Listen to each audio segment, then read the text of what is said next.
Now, those of you that watched the Ford F-750 video might have been thinking to yourselves, wait a minute, isn't there another truck that comes with this next update? And you would be correct, there is. It is the TUZ 16 Acteon.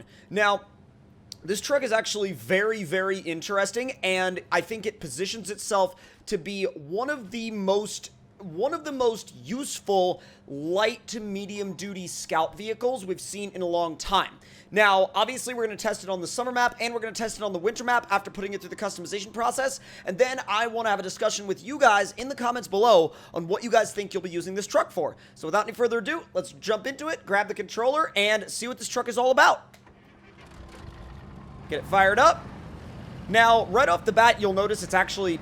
It's weird, because you would think it's a really space-efficient design because of the cab over, but the bed can actually only hold 1 unit of cargo, so there is that.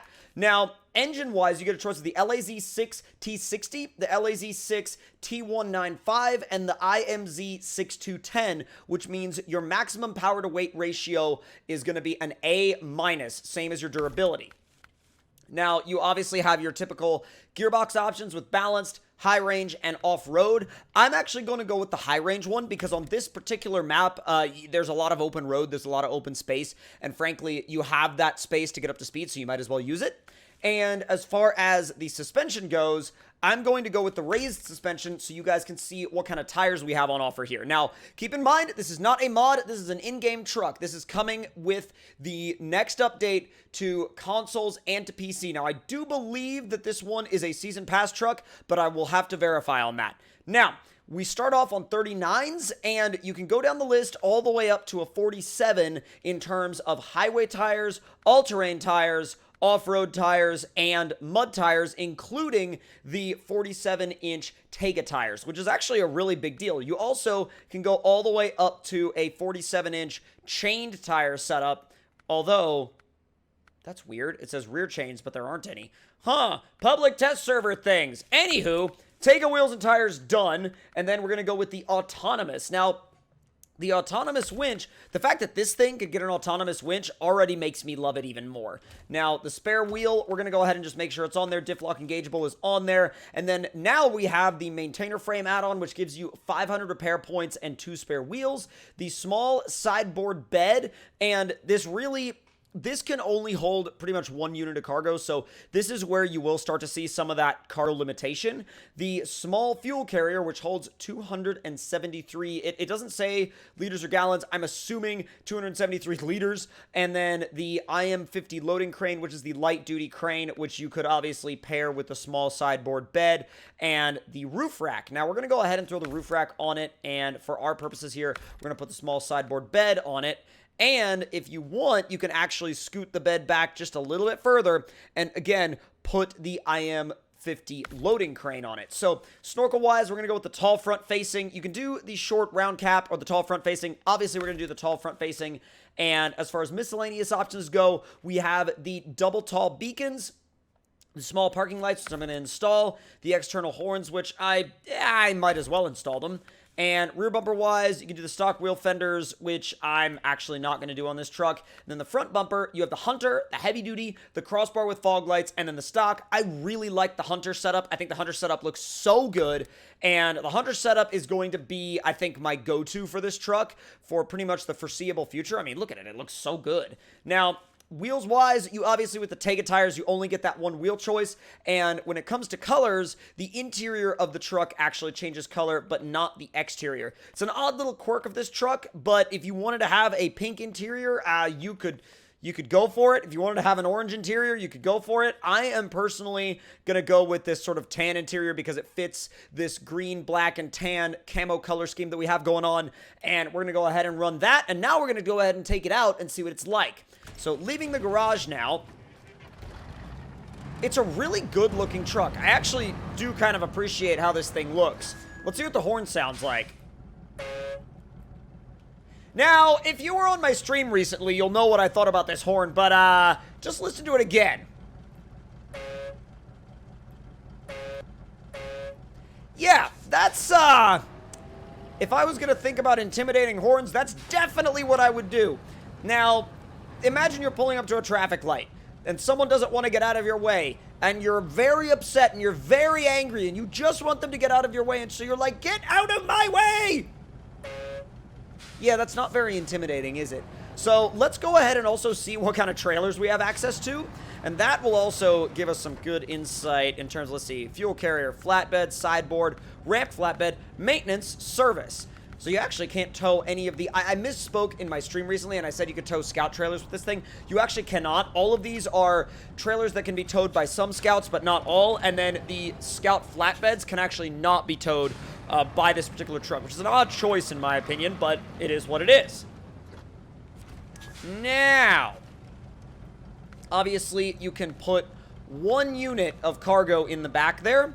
So what we are going to do is, let's see, can I actually, okay, manual loading. So let's do consumables, right? Let's do consumables, and then let's go into crane mode and see how this little crane works, and see if it actually is a fairly decent setup for this truck, or if we need to make some adjustments. Go ahead and hook it up. Pull that boy up. There you go. You have to lift the actual crane if you really want it to do anything.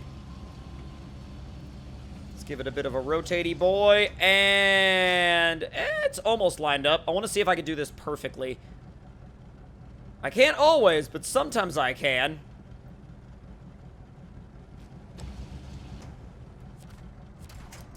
Oh no, almost. Almost. It almost landed in there. Okay, well, either way, restore crane, pack cargo, and off we go.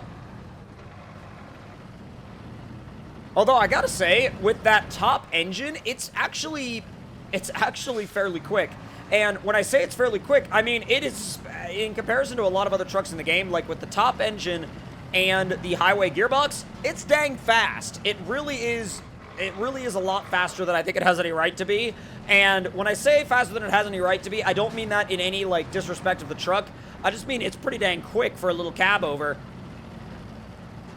Although it's not really doing a good job of making use of its higher gears with a bit of cargo in the back, so that kind of makes me think that the cargo does weigh it down a good bit. Running it high now. Let's see if it'll climb this in high. That rock is probably going to upset it. Oh! No! It kept the cargo in the back, though, for a good amount of time. I mean, it kept it in the back longer than I thought it was going to, but I'm actually going to use an MK38 real quick to go ahead and flip her back over, but you always need a rescue rig. You always need a rescue-y boy. But it's actually not really that big of a deal that we completely flipped the cargo out of it, because the tests I want to do on it now are pretty much non-cargo related tests. So now that we've got it flipped back over, we can shut this guy down, change trucks, and get back to business. Repair and refuel. Come on. Go! It did not want to go. Holy crap. Okay, I'm not so sure about that approach angle. I wanted it to climb the hill, and all it did was slam its cab into the, into the embankment. Let's go at an angle. Yeah, there you go! No! Somebody in the comments of the last video was like, why are you trying to climb a hill in high? That's obviously dumb. And I'm like, low ain't doing too much better, bud. And usually I like to just see what we can do once we add a little bit of speed to the mix. Although, I gotta say, this is... it's actually making better progress in low than I thought it would. So, touche there, bud. Alright, I'm gonna go ahead and slam it in reverse, and I'm gonna back it up and head for the mud. The suspension is oddly stiff. I'm kind of surprised at how stiff the suspension is, because normally I feel like on a truck like this, you wouldn't want suspension quite that stiff. Although I understand if you're gonna be using it to pull cargo, but, like, you know, or haul large amounts of cargo, but with the fact that it can only haul 1 unit, you would think that it would have slightly softer suspension, but that is the way it is, I guess. Doesn't hate the mud. It's definitely a good, like, runabout scout that can haul cargo if necessary, but I wouldn't say cargo hauling is its main purpose. You know what I mean? Like, if you're using this as, like, your main cargo hauler, I feel like you might be off the mark with it a little bit. But if you're using it as a scout that could secondarily be used as a cargo hauler, then I kind of understand where you're coming from. It all depends on what you're using it for directly. But it is a good-looking truck. Does that light bar work? Yes, it does! Woo! I love it. Oh, God. We got it stuck, boys. I guess that means it's time to go to the snow testing grounds. Yeah, let's go to the winter testing ground, because that little run on the summer testing grounds did not turn out all that well for us now, did it there, bud? All right. I am thinking that it's going to be a bit of a, I wouldn't say a handful on the ice, but I would say it's going to be interesting. All right, let's grab our Acteon, and we will head into the garage. Off we go then, lad. God, it's very bare when you first get it. It's like, with no modifications done to it at all, it's a very stripped down truck. Like, there's really not much you can do with it. All right, real quick. Full setup. Full setup. Oh, come on. There you go. Take tires. And I know that some people are probably like, well, why are you using the take tires? You're in the, like, you're in a snowy area. And I'm like, well, because I like to do sick drifts, bud. I'm not going to put the crane in the back because, I'm not really worried about it. I do want to go ahead and put the Hunter bumper on it. And that is about all I care about for this thing in this portion of the test, because it's not that I don't care about the other options, but I really don't need the other options in order for it to, like, in order for it to be tested in the areas that I want to test it, which is mainly the ice hill. I want to see what I could do with it in terms of speed on the ice hill. I know it's an odd test, but, well, we'll save that for a little bit later. We're going to take it to this obstacle course first. Let's see how it does over the suspension test. In high. Oh, God. You know, one would... Oh, there goes the damage. Whoa! Oh, God. Yeah, it was getting a... Whoa! Save it! Up flat out! Bro, I am so flat out right now. Yes! Dude, can you imagine this in real life? Like, bump, bump, bump, bump, bump, bump, bump, bump. It literally, there's not much you could, like, if you didn't have a heavily padded seat, you'd be in big trouble. All right, ice test now. It actually got through the snow a lot better than I thought it would. Dorifto! Oh my God. Oh, no, no, no, no, no, no. Oh, we're backwards. No!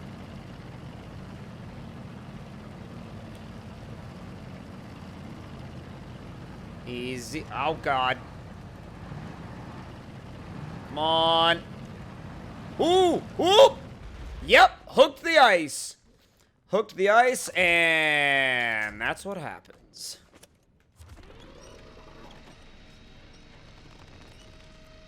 Oh my God, are you freaking serious? Are you freaking serious? That's what we're gonna have to end this test? Oh my God. I don't want to end it there, though. I don't want to end it there. I don't want to end it there. Help, MK38, help! We need your assistance.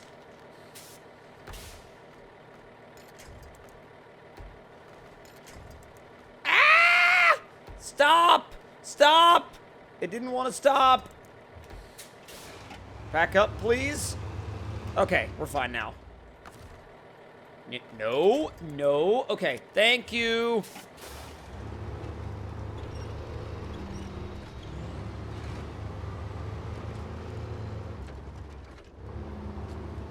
Come on.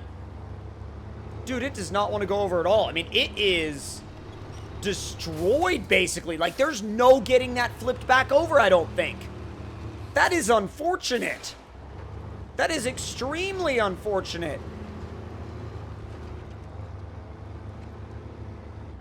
Even if I push it, it's like, it's just beached. It's just absolutely, completely, 100% turtled.